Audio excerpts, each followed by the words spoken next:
Now, the ruh is its own kind of intellect.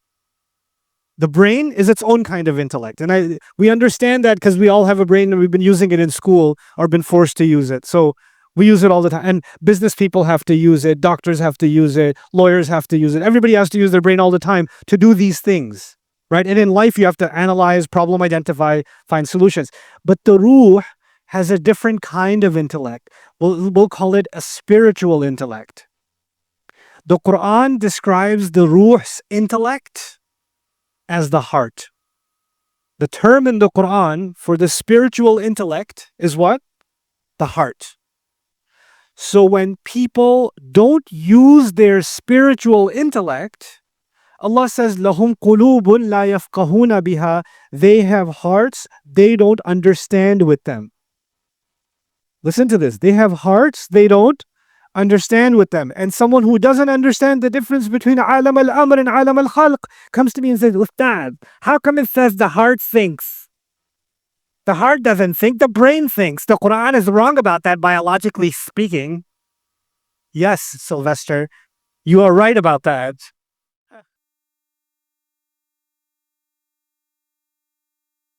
The reason for that is the Quran is not talking about the physical heart. It's talking about the spiritual intellect. And what word did Allah give to the spiritual intellect? Qalb. He gave it the meaning, the qalb. And when people stop using their spiritual intellect, he says their hearts have become hard. Or he says their hearts are covered, they're not using them. Or their hearts are even dead. He even says, "Inna fi dhalika la dhikra liman kana lahu qalb." In this Quran, there's a real reminder for someone who actually has a heart. You could be like, "But Ustad, everybody has a heart." Yeah, but some people have abandoned their spiritual intellect. They've abandoned their other heart. They're only using this one, not this one. You understand? Okay. Now, it's analyzing. The spiritual heart is also analyzing. But it's not analyzing for food, and it's not analyzing for shelter or clothing or more money. It's not analyzing for that. It's analyzing to fill some other kind of void. Because the physical body gets hungry, the physical body gets thirsty, the physical body has physical, sexual urges, the physical body wants to preserve itself, safety. Those are all needs of the physical body and the physical mind.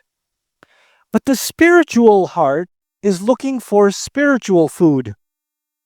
So you're going to go have the best food with your friends, and you had a great time, but you're feeling an emptiness inside. And that's because your spiritual intellect is analyzing and saying, "I didn't find what I was looking for. And then I'm going to go somewhere else and find it. And then I'm going to try to find it somewhere else and find it somewhere else." You guys should look up Abdullah Rothman if you don't know who that is. Abdullah Rothman, Rothman. One of the most amazing human beings on this planet, by the way. So his story, listen to his story. I'll tell you a brief synopsis of his story. He comes from a family of, great psychologists and pioneers in psychology. And he became interested in the question of what is the soul. He just became interested in that question. What is it? And he's a white guy. And he doesn't come from a religious background at all. And he wants to understand the soul. So he says, okay, I'm going to look at psychology last. I'm going to look around the world for what people say about this thing they call the soul. So he spends time in a Hindu temple, living with a pandit, dressing like them, eating like them, like the whole 9 yards for a while, a year or more. Then he goes to some shaman in Jamaica and lives in the woods and fishes with a spear and lives among them. Then he spends time in like a Jewish seminary, and he spends time in the church, and he all over. Like, he didn't just go study this stuff. He wanted to get into their spiritual practices, their culture, wanted to understand it from the inside. And he was kind of all done with everything. And he came back to do his master's in psychology. And somebody asked him, "Did you do Islamic psychology? You look at Islamic spirituality?" He goes, "Really? Islam?" And he started looking into it. And he says, "This is it." And he took Shahada.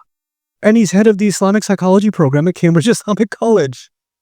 He studied under a sheikh in Sudan. He got married in Sudan. And mashallah, studied Arabic, studied psychology in depth. And just because of the analysis of the ruh, of wahi, is something inside him seeking. This is something Allah gave inside every human being.